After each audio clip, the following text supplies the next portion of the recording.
por breve término. Raquel, como hemos escuchado, ya el presidente del Congreso, Manuel Merino de Lama, ha anunciado que el presidente de la República se encuentra en la sala de embajadores, aquí en el Palacio Legislativo, y ha suspendido la sesión también por un breve término para realizar lo establecido, pues en el protocolo realizar la invitación respectiva para que el presidente de la República haga su ingreso aquí al hemiciclo principal. Podemos ver la presencia de algunos parlamentarios que no suelen venir a todas las sesiones de pleno, sino que se conectan mediante la plataforma Microsoft Teams. Algunos de ellos son la parlamentaria Mónica Saavedra, también se encuentra la congresista Mirta Vázquez Chuquilín. El día de hoy también ya está en su ubicación también el congresista Lenín Checo, entre otros parlamentarios. Como estamos observando, la mesa directiva se retira del hemiciclo principal a la expectativa. Con Harumi, sí. Atenta, Harumi, ¿nos escuchas? Harumi. Por supuesto, Raquel, así es, estamos a la expectativa. Estamos a la expectativa, Raquel, porque ya se acaba de suspender por unos minutos la sesión para conocer algunos congresistas por parte de la mesa directiva que van a dar la invitación respectiva al presidente Martín Vizcarra para que haga su ingreso al hemiciclo. Vamos a saber qué congresistas van a llegar a esta sala de embajadores. Hay todavía bastante, un poco de movimiento. Conocer y recordar que a las 10 de la mañana llegó el presidente de la República, Martín Vizcarra, al Congreso de la República. 10:05 de la mañana hizo su ingreso a sala de embajadores.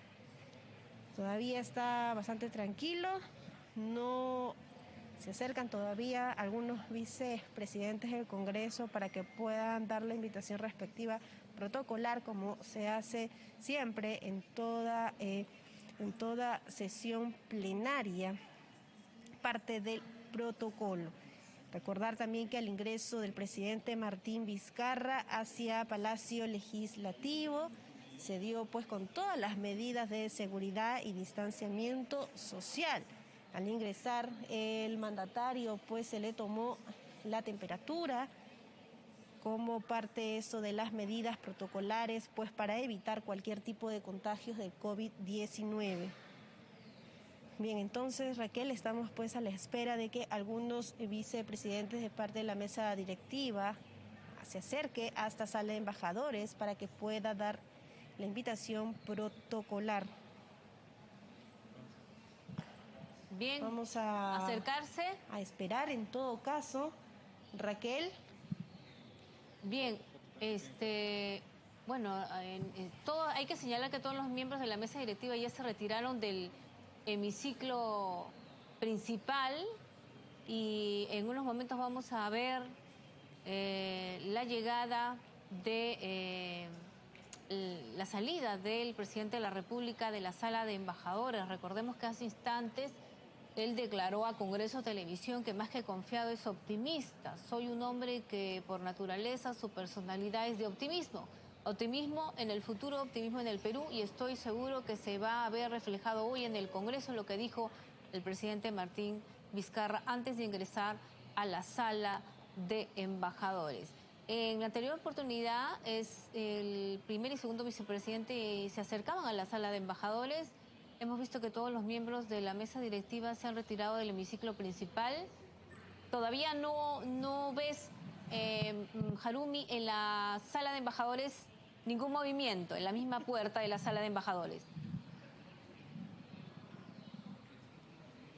Así es, Raquel, está bastante tranquilo, todavía en la puerta de sala de embajadores no hay ningún movimiento, está pues en la puerta cerrada porque todavía ningún congresista por parte de la mesa directiva se acerca a dar la invitación respectiva, como tú lo has venido mencionando. Vamos a estar a la espera y cualquier información rápidamente te la indicamos. Vemos ahí al jefe de protocolo del Congreso de la República, que suele también acompañar a invitados especiales, que él también está a la espera, ¿no?, de que salgan los vicepresidentes.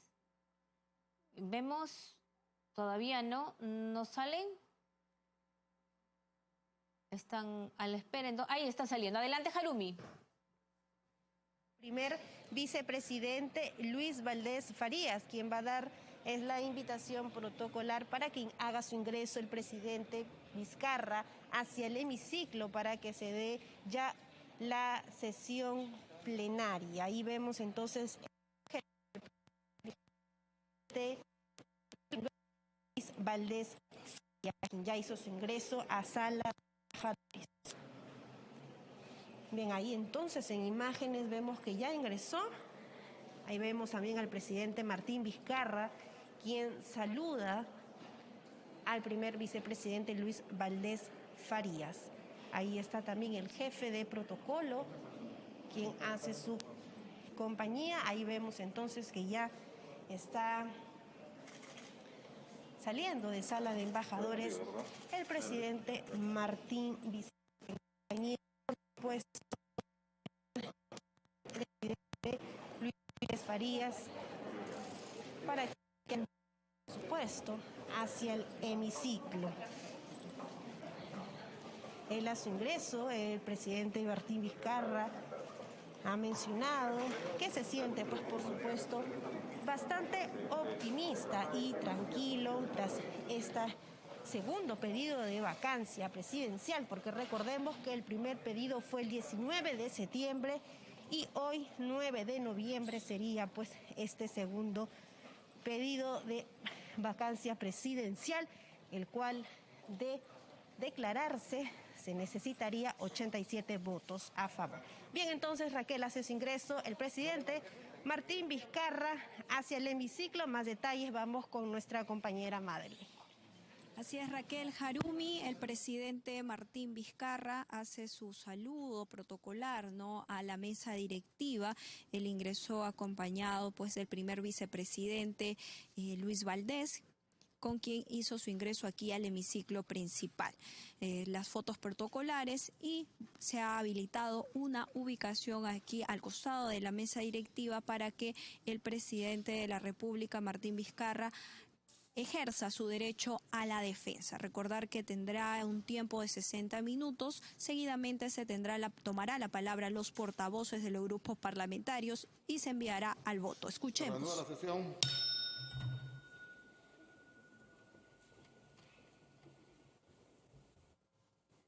La presidencia y la mesa directiva expresa su saludo al presidente de la República, señor Martín Alberto Vizcarra Cornejo, y su abogado, el señor Ángel Fernando Ugaz Garra.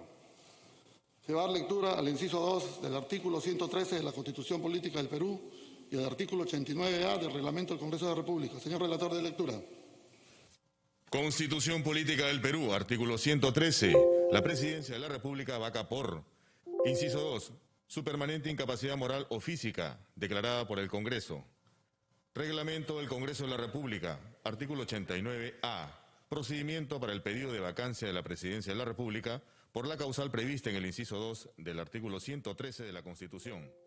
El procedimiento para el pedido de vacancia de la Presidencia de la República por la causal prevista en el inciso 2 del artículo 113 de la Constitución se desarrolla de acuerdo con las siguientes reglas. Inciso A. El pedido de vacancia se formula mediante moción de orden del día firmada por no menos del 20% del número legal de congresistas, precisándose los fundamentos de hecho y de derecho en que se sustenta, así como de los documentos que lo acrediten o en su defecto la indicación del lugar donde dichos documentos se encuentren. Tiene preferencia en el orden del día y es vista antes que cualquier otra moción pendiente en la agenda. Recibido el pedido, copia del mismo se remite a la mayor brevedad al presidente de la República. Inciso B. Para la admisión del pedido de vacancia se requiere el voto de por lo menos el 40% de congresistas hábiles. La votación se efectúa indefectiblemente en la siguiente sesión a aquella en que se dio cuenta de la moción. Inciso C. El Pleno del Congreso acuerda día y hora para el debate y votación del pedido de vacancia, sesión que no puede realizarse antes del tercer día siguiente a la votación de la admisión del pedido ni después del 10º, salvo que 4/5 partes del número legal de congresistas acuerden un plazo menor o su debate y votación inmediata. Si fuera necesario, se cita para este efecto a una sesión especial. El presidente de la República, cuya vacancia es materia del pedido, puede ejercer personalmente su derecho de defensa o ser asistido por letrado, hasta por 60 minutos. Inciso D. El acuerdo que declara la vacancia de la presidencia de la República por la causal prevista en el inciso 2 del artículo 113 de la Constitución requiere una votación calificada no menor a los 2/3 del número legal de miembros del Congreso y consta en resolución del Congreso. Inciso E. La resolución que declara la vacancia se publica en el Diario Oficial dentro de las 24 horas siguientes al de la recepción de la transmisión remitida por el Congreso. En su defecto, el presidente del Congreso ordena que se publique en uno de los diarios de mayor circulación nacional, sin perjuicio de las responsabilidades a que hubiere lugar. Inciso F.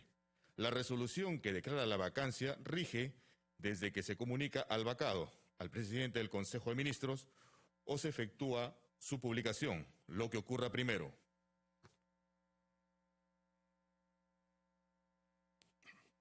Señor presidente de la República, se le va a conceder el uso de la palabra por 60 minutos para que pueda ejercer su derecho de defensa respecto al pedido de vacancia contenido en la moción de orden del día 12684.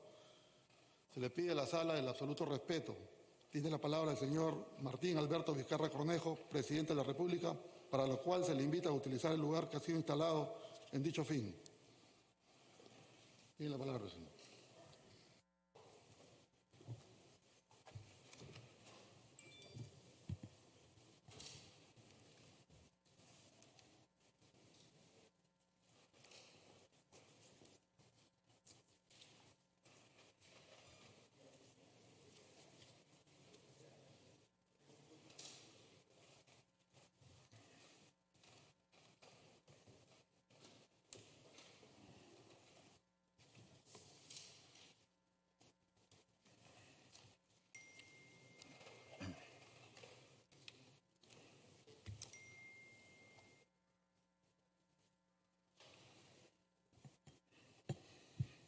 Señor Presidente del Congreso de la República, señores miembros de la mesa directiva, señoras y señores congresistas de todas las bancadas, compatriotas de todo el país.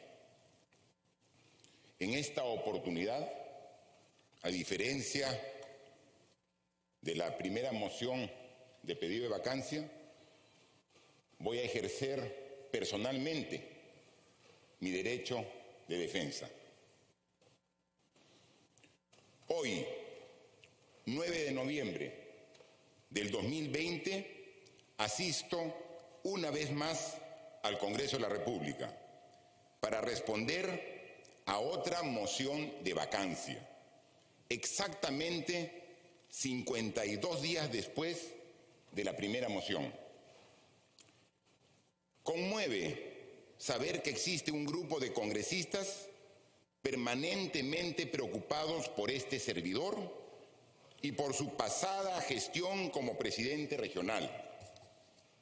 A ellos les digo, no se preocupen por mí. Aquí estoy dispuesto a esclarecer cualquiera de los hechos que falsamente se me imputan. Preocúpense, preocupémonos por todos los peruanos y peruanas y sus prioridades. Si algo hay por responder, ello se hará en los fueros correspondientes. Siempre he sido muy respetuoso de la institucionalidad e independencia de poderes, estando de acuerdo o no con los temas de fondo, pero creo fehacientemente que cada poder del Estado tiene una razón de ser y una especialidad. Asimismo, y con la mejor disposición de responder a la urgencia de la solicitud del Congreso de la República, solicité respetuosamente que esta sesión se pudiera llevar a cabo el pasado viernes. Pero ello no se aceptó. A estas alturas, que una crisis política se prolongue resulta contraproducente. En la situación en que nos encontramos, cada día cuenta. Debemos minimizar los riesgos que paralicen el avance y desarrollo de nuestro país. En razón de ello, y porque creo que el pueblo peruano no merece estar en ninguna incertidumbre, menos en las circunstancias en las que nos encontramos, me presento aquí nuevamente ante ustedes. Sin mayores dilaciones, respetando la decisión del Poder Legislativo respecto de esta segunda moción de vacancia que se presenta en mi contra. Aquí estoy, no me corro. Un presidente que asumió el mandato en el marco de la Constitución. Un presidente que ha respetado escrupulosamente la separación e independencia de poderes.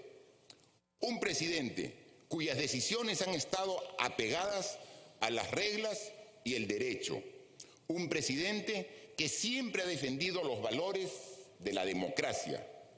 No podía dejar de concurrir al Parlamento cuando es llamado por la representación nacional.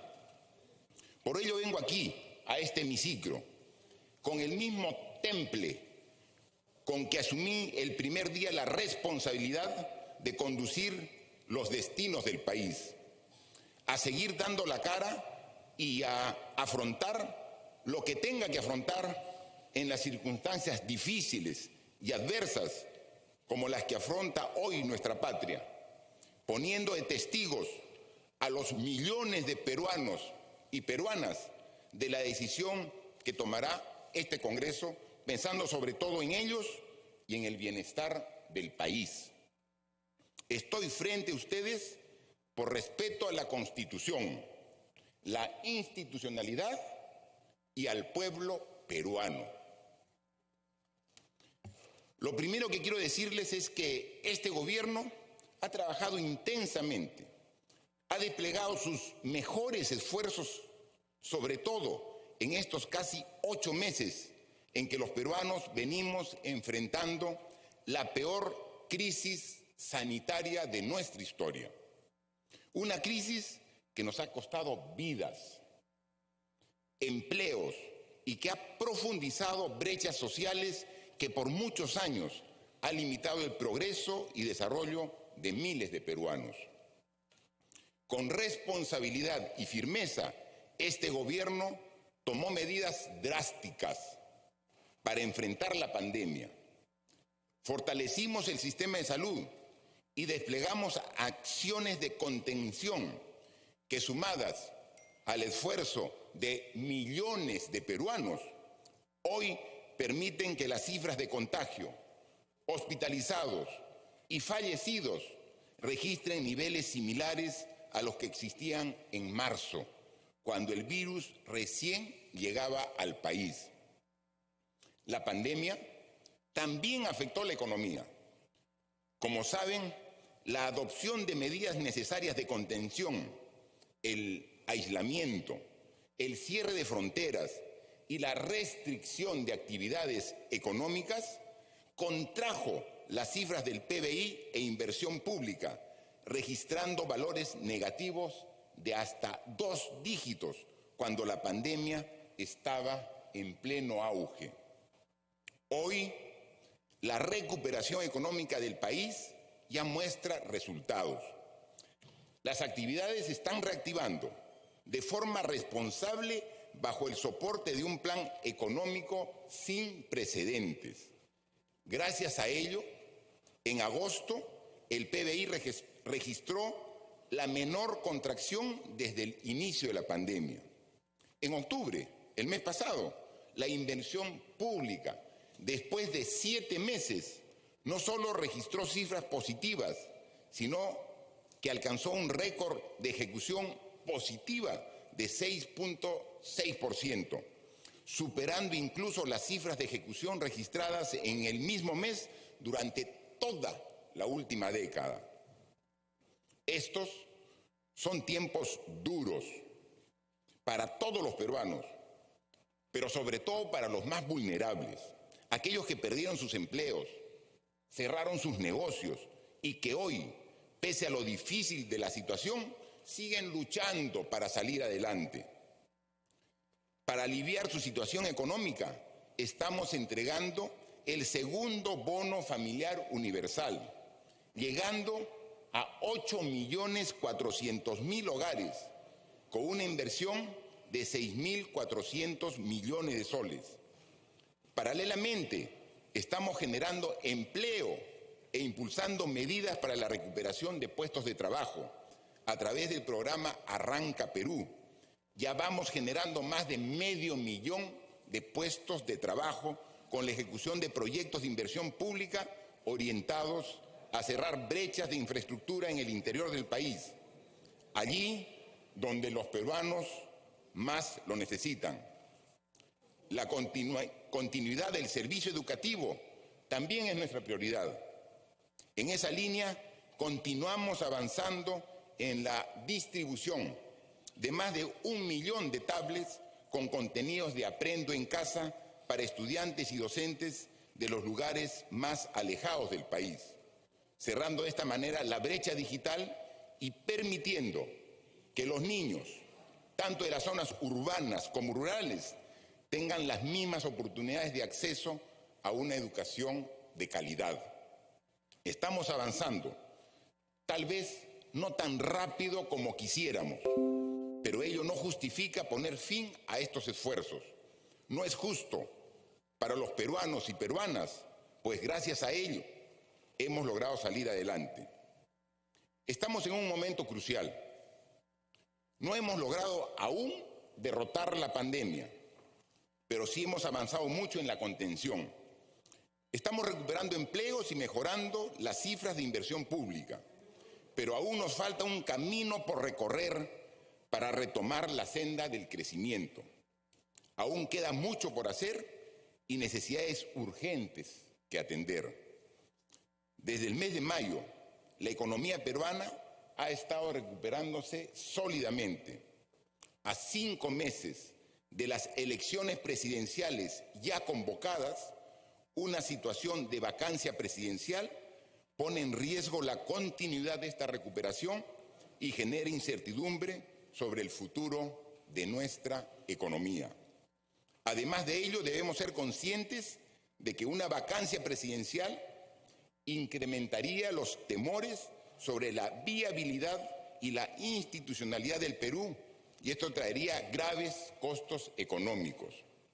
Hemos trabajado por décadas para mantener una economía sana y estable. No permitamos que la incertidumbre política tire por la borda años de duro trabajo y esfuerzo de todos los peruanos, y menos aún en medio de una de las peores pandemias de la historia mundial. El gran perjuicio que podría darse, no al presidente, no al gobierno, sino a todo el país, es conducirlo a un escenario de imprevisibles consecuencias. Lo peor que podemos hacer justo ahora es sumergir nuevamente al país en un terreno de mayor agitación e inestabilidad. Entrar a un proceso de incertidumbre donde nadie sabe qué va a ocurrir coloca a todos en una situación incierta y compleja. Eso lo entienden no solo los gobernadores regionales y los alcaldes de todo el Perú, con quienes venimos trabajando de la mano como nunca antes se hizo, sino también lo entiende el agricultor del Valle de Saña, el poblador de Cajamarca que ha recibido su título de propiedad, o la señora de San Martín, mayor de 80 años de edad, que recibió su bono familiar universal y su pensión 65. Mujeres y hombres a lo largo y ancho del país lo entienden, pero además lo viven cada día.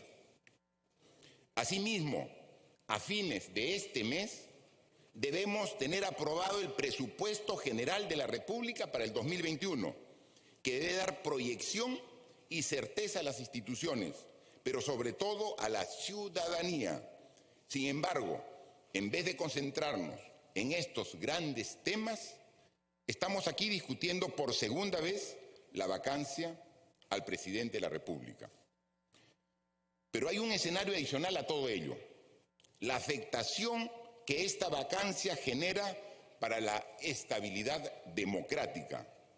Cuando asumí la presidencia en medio de una crisis política, además de comprometerme a trabajar por el país, también me comprometí a garantizar una transición democrática, responsable, dejando bases institucionales sólidas para el Perú del Bicentenario.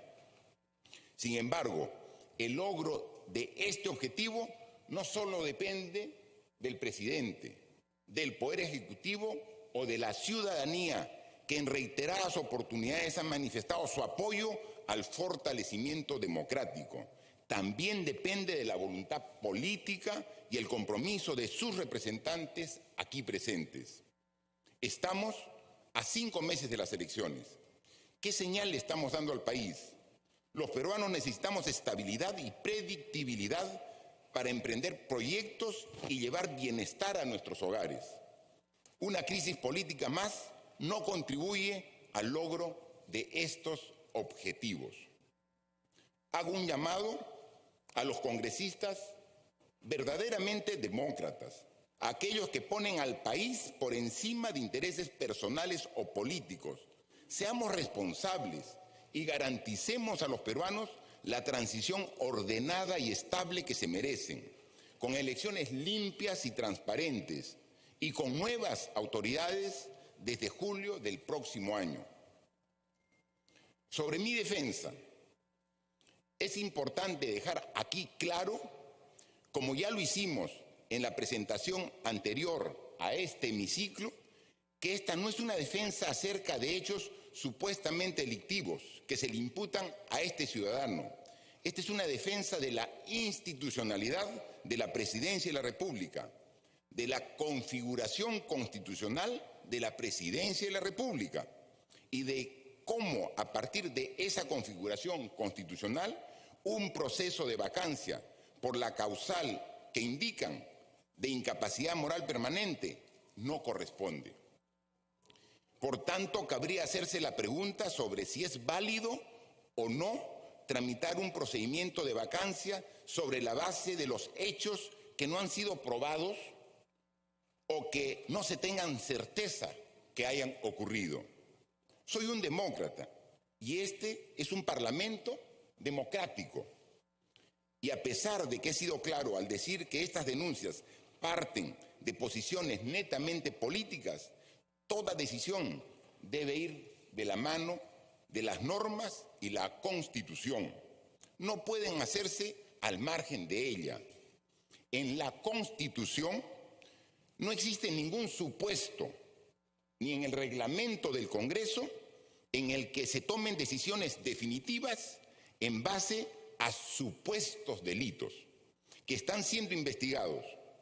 No existe ninguna norma constitucional que habilite eso. Lo que existe en el modelo constitucional peruano, cuando ocurren imputaciones delictivas a altos funcionarios, son una serie de mecanismos de suspensión, levantamiento de la inmunidad, acusación constitucional, pero en ningún caso bajo imputaciones de supuestos delitos que están siendo investigados, se puede tomar decisiones definitivas, menos aún para vacar a un presidente de la República, alterando el periodo presidencial y modificando el régimen que la Constitución otorga a dicho cargo.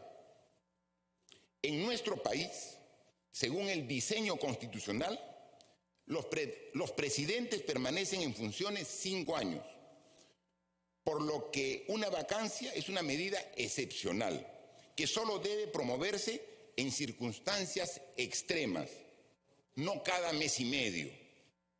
No podemos usar este mecanismo cada vez que la confianza del Congreso hacia la Presidencia de la República se vea mellada por un reportaje o una denuncia, o peor aún, que la solicitud de vacancia sea utilizada como una herramienta de control político. Es preciso recordar que la vacancia solo puede proceder por causas objetivas y delimitadas. Para graficarlo mejor, en el caso de la vacancia, ello sucede por muerte, incapacidad física permanente, dejar el país sin autorización, destitución por traición a la patria o impedir las elecciones que ya fueron convocadas. Hay una excepción, la vacancia por incapacidad moral permanente, teniendo que determinarse dos supuestos: que exista aquella incapacidad moral y que ésta sea permanente.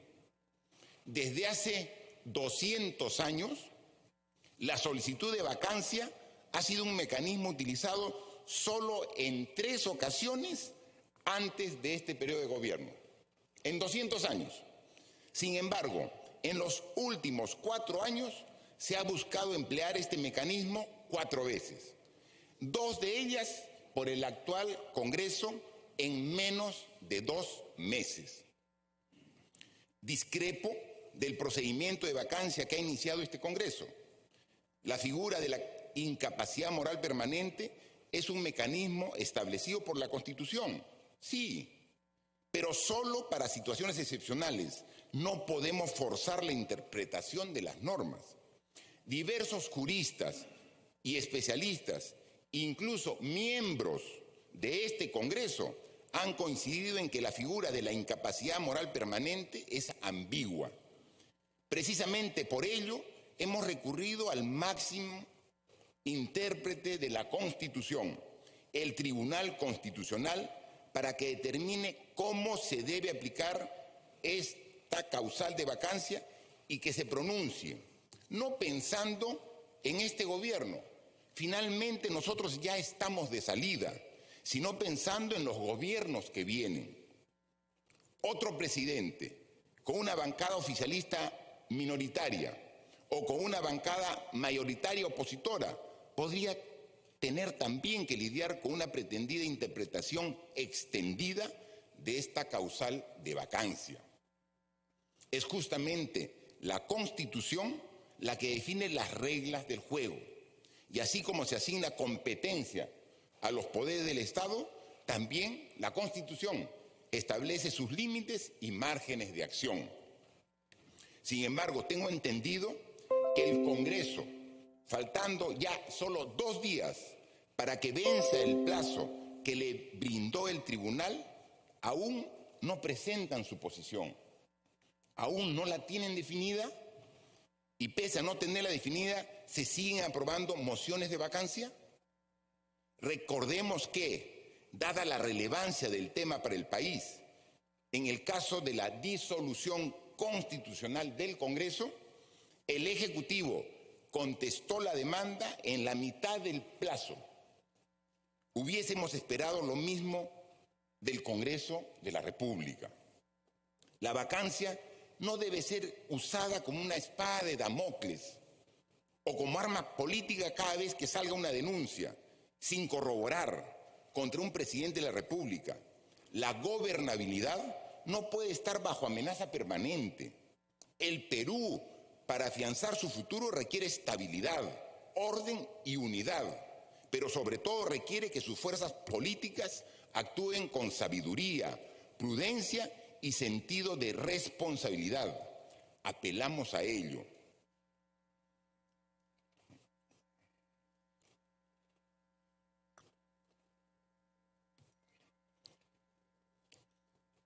¿Sabe la ciudadanía por qué estoy aquí? ¿Por qué el Congreso debate hoy mi vacancia? La moción 12.684 pide que se declare la vacancia del presidente por incapacidad moral permanente y parte diciendo, comillas, un medio de prensa escrito de circulación nacional ha hecho público el trabajo de su unidad de investigación, cierro comillas. Es decir, la moción que nos convoca hoy aquí está fundamentada en artículos periodísticos. Para ser precisos, 2 reportajes publicados en un diario de circulación nacional.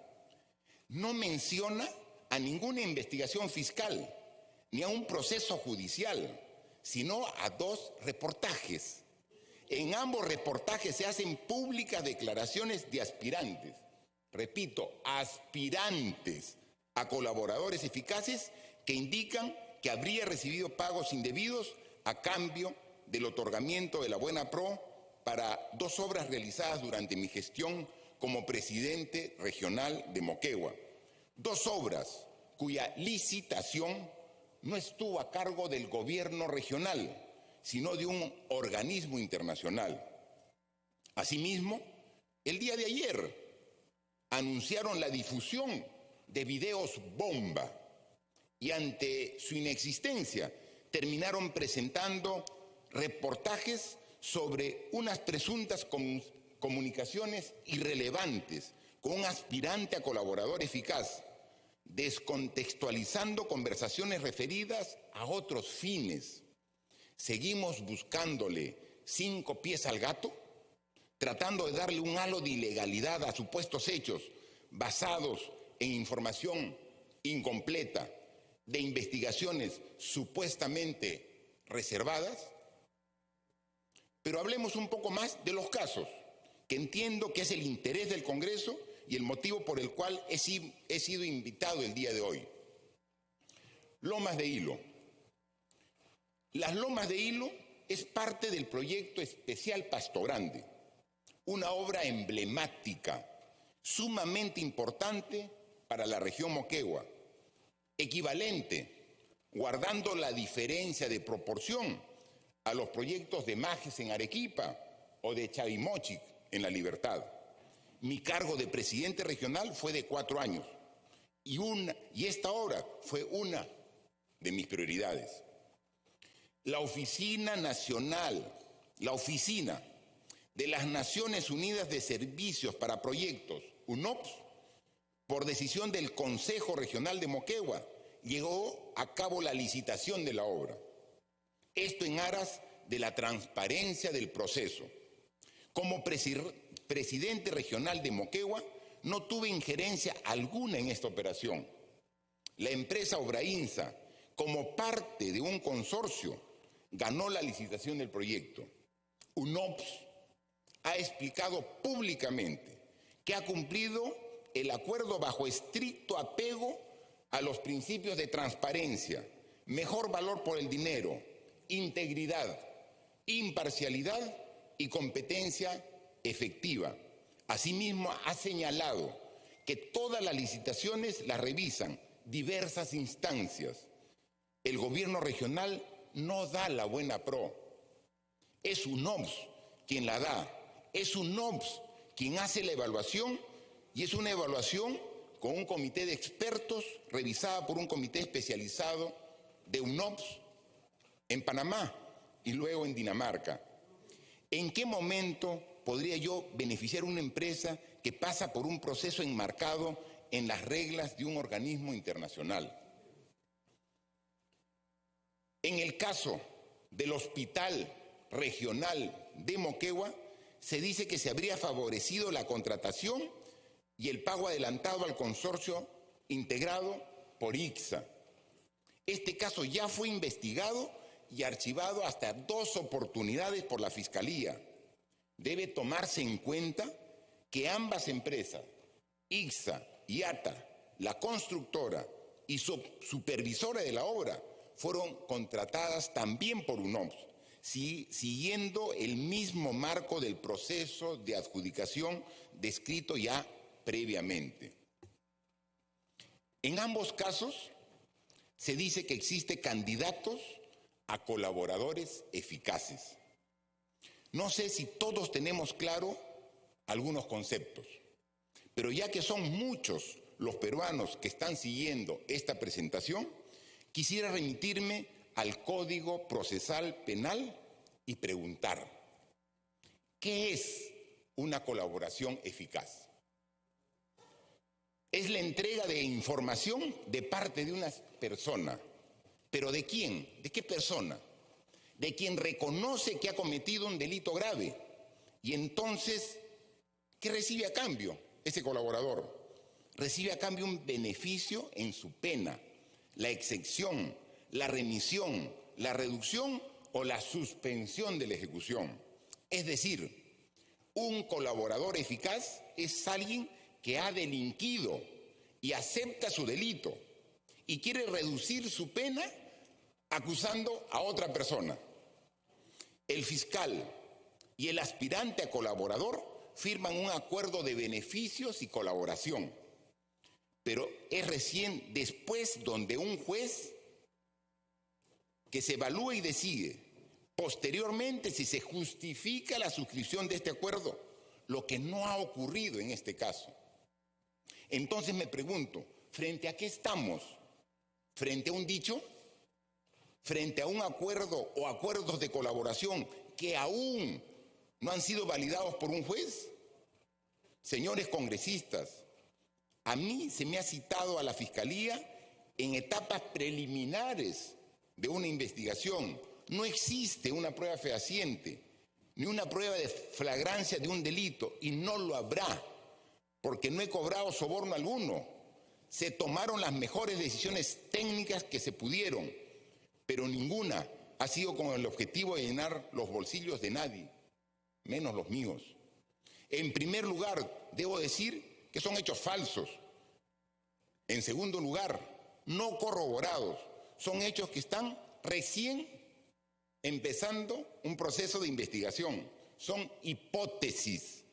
No hay nada definitivo que se pueda afirmar en relación con los mismos. Ya lo he dicho públicamente y lo repito, rechazo enfática y categóricamente estas imputaciones. Nada dicho por estas personas constituye una prueba de lo que se me pretende imputar. Es más, a la fecha aún no se ha determinado legalmente el estado de los aspirantes a colaboradores, porque nada puede ser comprobado y corroborado, y no podrán hacerlo. Llevan 2 años solicitando ser colaboradores y no pueden mostrar una sola prueba de estos infundios que rechazo tajantemente. Aquí se ha iniciado un proceso de vacancia sin investigar, ni contrastar absolutamente nada, solo con la versión de aspirantes a colaboradores eficaces. Repito, de aspirantes a colaboradores eficaces, cuyos dichos no han sido corroborados por nadie. ¿Se puede vacar a un presidente de la República solo con la versión de aspirantes a colaboradores eficaces? Puede ya no un presidente, sino un ciudadano común y corriente ser condenado en base al testimonio no corroborado de alguien que quiere perjudicarlo solo para reducir su pena. ¿Eso basta para juzgarlo? Si procediéramos así, nadie podría ejercer un cargo público ni un cargo de representación. Es muy fácil manchar honras. Y ustedes, como autoridades políticas, saben muy bien que podemos ser presa de enemigos políticos y adversarios, que quizás no hayan superado rencillas personales, a quienes con tal de vernos caer no les importan su región y menos el país. Entonces, lo que tenemos son dichos y acuerdos que no han sido ratificados por un juez.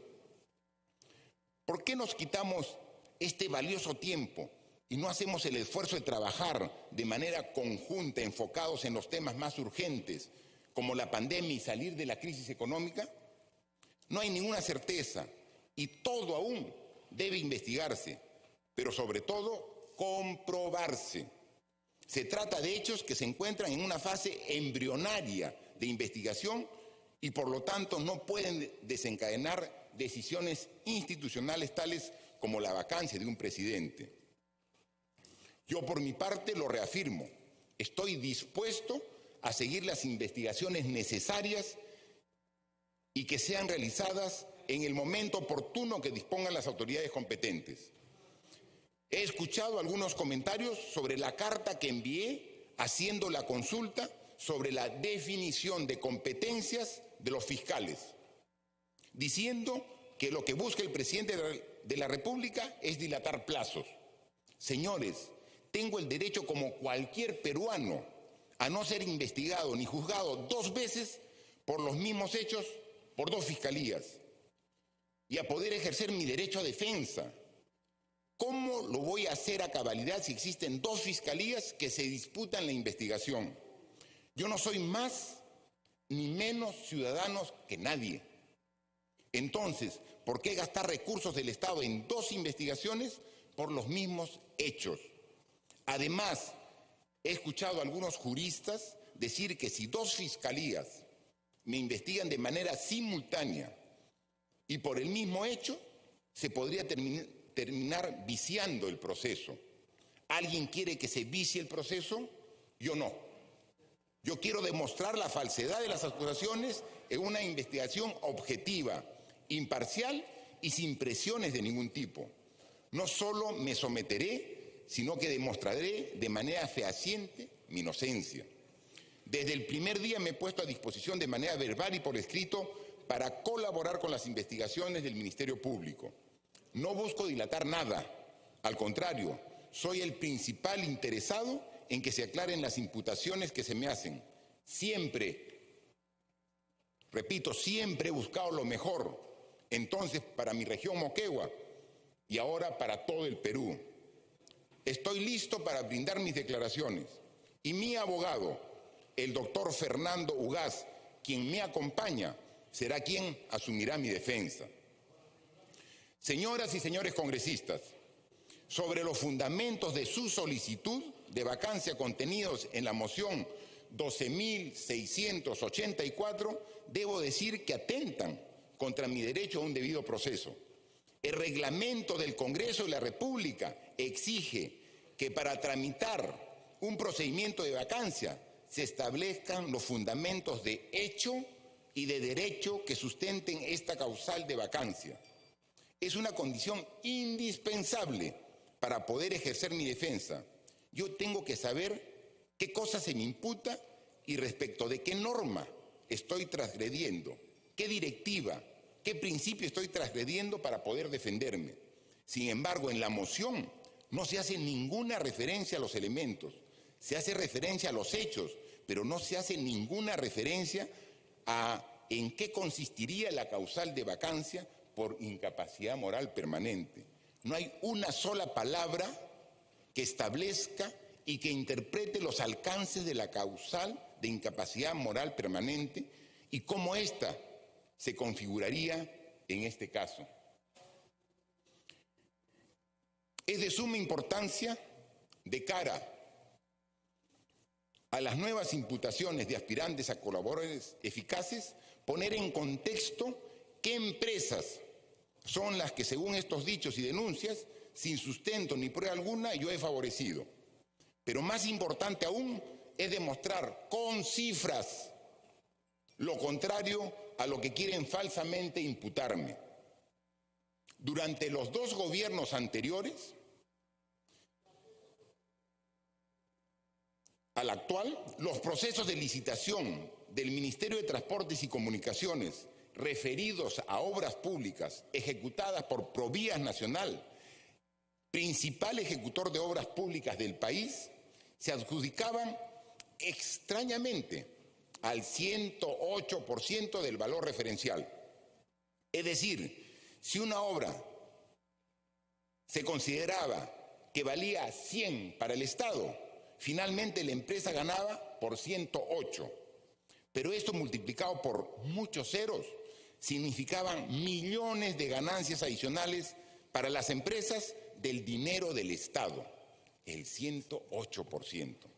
Esta acción se concretaba debido al aparente acuerdo formado por las principales empresas constructoras que operaban en nuestro país, conocido como el Club de la Construcción. Durante mi gobierno, es más, desde que fui ministro de Transportes y Comunicaciones, las malas prácticas terminaron. Ahora se adjudican obras por montos inferiores al valor referencial, en muchos casos a menos del 90% permitido por ley. 83 contratos de obras durante los 2 gobiernos anteriores, cuyo valor referencial total sumaba 11.398 millones de soles, fueron al final adjudicados a 12.286 millones. Si hacemos la proporción, 108%. En lo que va de este gobierno, se han adjudicado 98 proyectos por 8.591 millones de soles, a pesar que el valor referencial global era de 9.763 millones. Todas estas obras han sido adjudicadas a un promedio del 88%. El Estado ahorró con esta acción cerca de 2.000 millones de soles que hemos utilizado para invertir en obras de agua, saneamiento, colegios, postas, es decir, mayor beneficio y servicio a los peruanos y peruanas.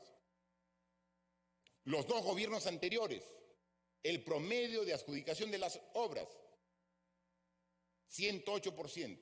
Desde el inicio de este gobierno, el promedio de adjudicación de las obras, 88%, 20% menos en comparación con miles de millones de soles ahorrados de estas empresas.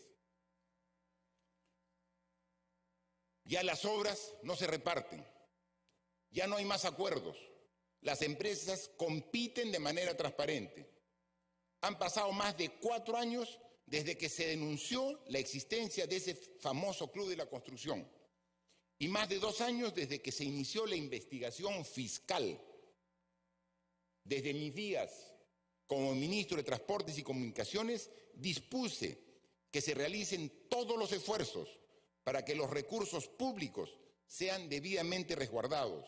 Asimismo, que todos los funcionarios de dicha entidad brinden todas las facilidades y den la información que requieran las autoridades judiciales para lograr la sanción que corresponde a estos repudiables hechos, para que estas malas prácticas sean sancionadas con prontitud y las personas naturales y jurídicas responsables sean ejemplarmente castigadas. Como pueden apreciar, ICSA y Obra INSA son empresas que forman parte de la investigación por el caso del Club de la Construcción. Sí, ese del famoso 108%. Y al no tener impedimento legal que prohíba su participación en procesos públicos, continuaron participando, pero ahora bajo las condiciones de transparencia, equidad y competitividad, siempre buscando el menor precio que el Estado desembolse. Entonces, ustedes me podrán responder, ¿de dónde son los aspirantes de colaboración eficaz? ¿Qué intereses tienen? ¿Cómo pueden pretender insinuar que soy allegado a empresas a las cuales se les quitó los beneficios de repartirse obras públicas por encima de los montos establecidos? Entonces, yo soy allegado y supuestamente favorezco o me he visto favorecido de empresas a las cuales se les ha quitado la posibilidad de seguir cobrando cientos de millones de soles como lo hacían antes de este gobierno. Señores congresistas, pueblo peruano, ¿no creen ustedes que estas empresas quisieran tomar acciones en contra de este presidente provinciano, como la mayoría de ustedes, que se atrevió a cambiar las cosas por primera vez? Señores congresistas, no puedo dejar de mencionar que más allá de estos grandes intereses económicos, también existen intereses personales detrás de esta vacancia. Y quiero ser transparente y directo en ello. Estamos totalmente de acuerdo con la labor de fiscalización que debe realizar el Congreso de la República, pero no con que esta facultad se utilice para ocultar delitos. Asimismo, yo veía y leí hace unos días declaraciones del presidente de la Comisión de Fiscalización que alegaba que nada está probado, claro, cuando son investigaciones propias, que todo está en investigación y que eso no define nada. Pero cuando se trata del presidente, a pesar de que está en etapa preliminar de investigación, ahí sí se debe dar todo por cierto. Presumir culpabilidad sin acusación o proceso iniciado. Todos, en algún momento, podríamos ser objeto de acusaciones. Por ejemplo, se ha hecho público que 68 congresistas tienen procesos en investigación en el Ministerio Público. ¿Tendrían también que dejar sus cargos por ello? ¿Sin que la investigación fiscal haya sido concluida? No se puede personalizar la labor de fiscalización y menos utilizar esta facultad para tipificar algunas cosas como delitos y otras se mantengan en un limbo de investigación. Señoras y señores congresistas de todas las bancadas, hoy más que nunca los peruanos requieren que el Estado en su conjunto esté enfocado en la atención de sus necesidades. No solo las que generó la pandemia, sino también aquellas que por décadas han persistido. Han sido las confrontaciones innecesarias las que no nos han permitido avanzar. Han sido en el pasado el jaleo político y los contubernios los que han asfixiado nuestra democracia y desengañado a nuestros ciudadanos. Malas prácticas que los peruanos ya rechazaron y que debemos superar para construir una nueva forma de hacer política, una política que defienda los intereses del pueblo y no los intereses de los más poderosos. La lucha frontal contra la corrupción y la impunidad no es una lucha solo de un ciudadano ni de un gobierno, es una lucha de todos los peruanos, es una lucha de ustedes y de nosotros. Desde hace más de 2 años la ciudadanía ha abrazado y se ha comprometido con esta causa porque es consciente de que no hay forma de construir un país fuerte y desarrollado sin erradicar el flagelo de la corrupción. Hemos trabajado por una reforma de justicia y por una reforma política para sentar bases institucionales en el país. Hemos consultado al pueblo a través de un referéndum. La emergencia institucional tampoco da tregua y a ella también nos abocamos desde el primer día y lo seguiremos haciendo hasta el último día de nuestro mandato. Cuando decidimos enfrentar la corrupción, siempre fuimos conscientes que esta no era una tarea fácil. Todo lo contrario, tuvimos claro que era un desafío enorme, complejo, de largo aliento.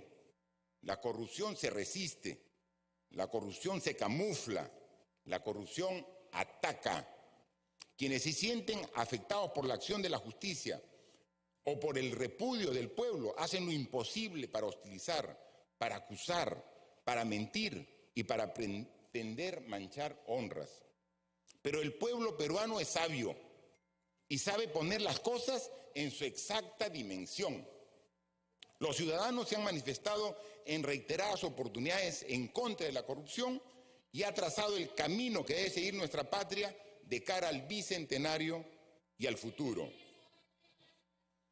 Señor presidente del Congreso, señoras y señores representantes de todas las bancadas, les agradezco por haberme escuchado y por permitirme exponer los argumentos por los cuales este proceso de vacancia, a nuestro entender, carece sustento, de forma y de fondo y de justificación. Soy un presidente que no fue elegido inicialmente para ese cargo por los peruanos, pero desde el primer día entendí cuál era mi responsabilidad con la historia. Esa responsabilidad es garantizar una transición ordenada y pacífica y defender la gobernabilidad y la democracia.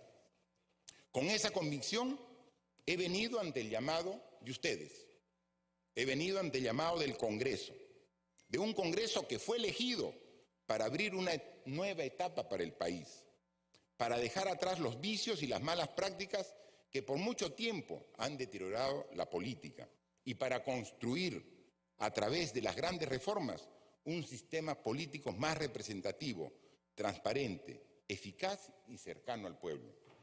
A puertas del bicentenario, ustedes y nosotros tenemos grandes tareas por terminar de cumplir y debemos hacerlo respetando la Constitución, respetando los periodos de gobierno, respetando la voluntad del pueblo y, sobre todo, sin poner en vilo al país. Soy consciente que la relación ejecutivo-legislativo durante los últimos años no ha sido la mejor y en eso debemos hacer un mea culpa. Mi objetivo siempre fue brindarle lo mejor a mi país y no tuve reparos en responder con firmeza ante propuestas que podían contravenir con lo ya avanzado. Quizás debimos agotar todas las vías del diálogo y construir más puentes entre nosotros buscando salidas más consensuadas. Me apena que pese a que la mayoría de los que estamos aquí tenemos al Perú como prioridad, no hayamos podido unir fuerzas y trabajar de forma conjunta en beneficio de todos los peruanos. Sin embargo, considero que aún no es tarde para hacerlo. Aún quedan retos pendientes que podemos abordar juntos. Nuestra patria hoy, más que nunca, nos necesita unidos. Por mi parte, interpongo mis buenos oficios y mi buena voluntad para dejar atrás cualquier rencilla e integrar nuestros esfuerzos en este tramo final. Nuestros ciudadanos no desean ver a los poderes enfrentados. Los peruanos, los más vulnerables, los que están en los hospitales, los que han perdido sus empleos, los que no cuentan con recursos, están esperando la atención del Estado, pero de un Estado que actúe de manera conjunta y concertada. Confío en la madurez, en la prudencia y la responsabilidad de los parlamentarios y de las bancadas que creen y apuestan por la democracia. A 5 meses de las elecciones y a menos de 9 meses del cambio de gobierno, estoy seguro que nadie quiere sumir al país en una situación de mayor incertidumbre que, al final de cuentas, termina afectando a todos los ciudadanos. Una vez más, hago un llamado a la unidad, a la sensatez y a trabajar juntos por el Perú. La historia y los peruanos juzgarán nuestras decisiones. Muchas gracias.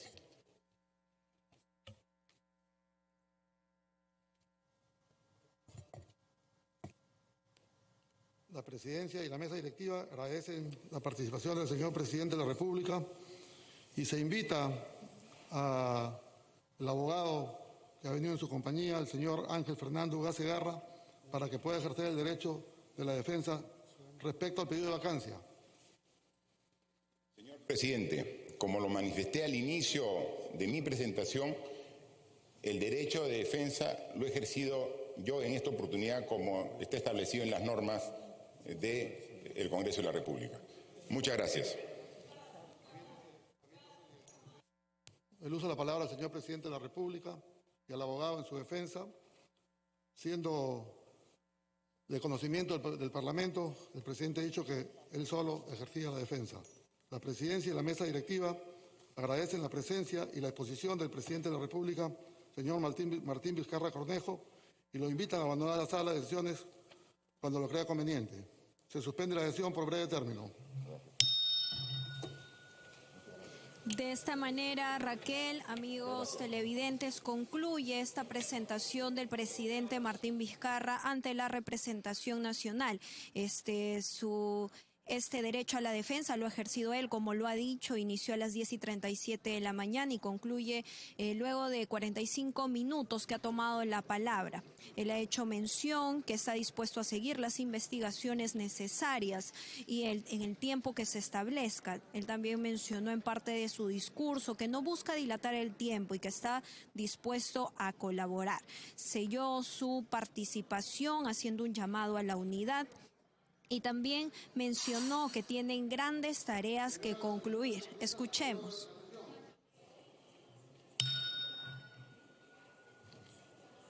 Conforme a lo acordado por los portavoces, Hoy se concede 10 minutos a cada portavoz, tiempo que podrá dividirlo al inicio o al final del debate. El debate general tendrá una duración de 3 horas distribuidas proporcionalmente entre los grupos parlamentarios. Señor relator, dé lectura a los tiempos asignados. Distribución proporcional del tiempo de debate. Moción de orden del día 12.684. Grupos parlamentarios. Acción Popular, 36 minutos. Alianza para el Progreso, 30 minutos. FREPAP, 22 minutos. Fuerza Popular, 22 minutos. Unión por el Perú, 17 minutos. Podemos Perú, 16 minutos. Somos Perú, 13 minutos. Partido Morado, 13 minutos. Frente Amplio, 12 minutos.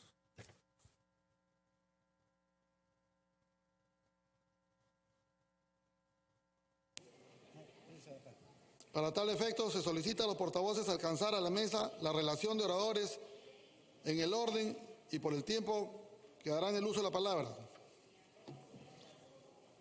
Tiene la palabra el congresista Otto Gibois Arteaga, portavoz del Grupo Parlamentario de Acción Popular, hasta por 10 minutos.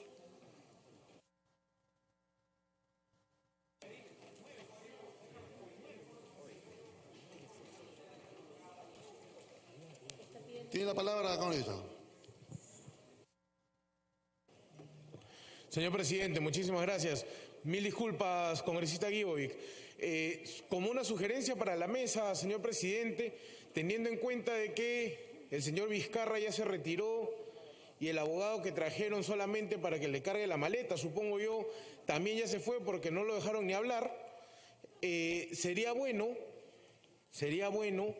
que la mesa pudiera hacer un pequeño cuarto intermedio, señor presidente, para que los voceros podamos coordinar con nuestras bancadas esta inusitada argumentación por parte del jefe de Estado.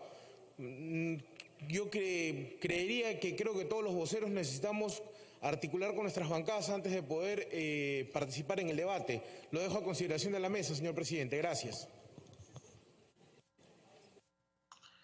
No habiendo ninguna observación por parte de los señores portavoces de los grupos parlamentarios, se concede un cuarto intermedio para poder hacer algunas coordinaciones y se convoca a Junta de Portavoces. Se va a arreglar.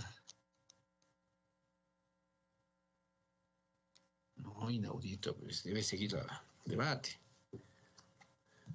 Apaga tu micrófono.